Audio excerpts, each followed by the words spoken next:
Hello again. We sometimes take the world a little for granted and don't stop to think about whether the political, religious, or national boundaries which we see might have developed differently.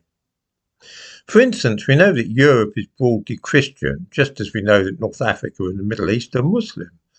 That's just the way it is, right? It's only when we pause to consider the matter and examine the history of Europe that we realise how easily it could have come about that too was Muslim rather than Christian. Terry Bushell, who wrote this book, Jihad, A Short History, published by Pen and Sword, by the way, is in a good position to know about the resurgence of the idea of jihad in the late 20th century, as he was a newspaper correspondent in Afghanistan during the Russian invasion of 1980.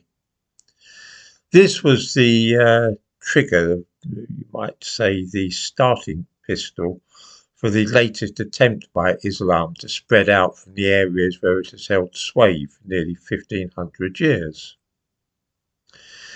In the book, Bushell tells the story of the Muslim assaults on territories which lay outside the Arabian desert, where Islam had its origins in the 7th century.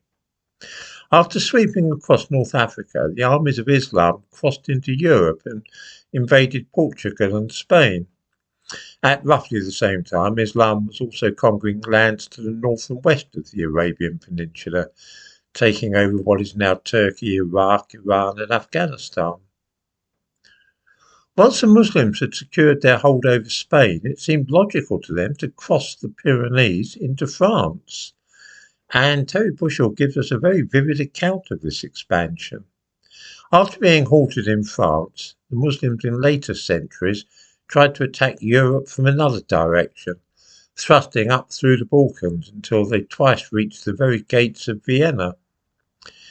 It was touch and go for a while in the 16th century whether or not Europe would fall to the forces of Islam, and in this book key events are described in painstaking detail.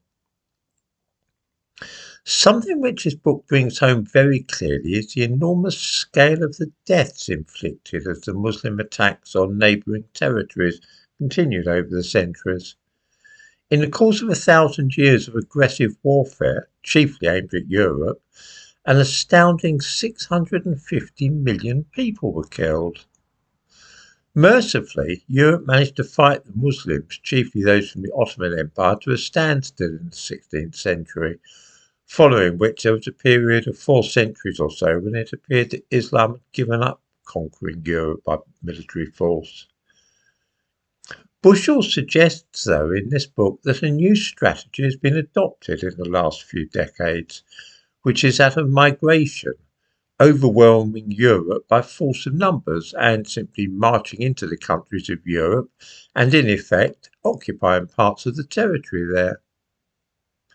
One thinks perhaps of the fact that London now has a Muslim mayor and that some districts in the capital, Tower Hamlets is one example, are now dominated by Islam without a shot being fired. I don't agree with all the ideas advanced in this book, but its historical sweep is fascinating, and there's a great deal to make one think about when reading it.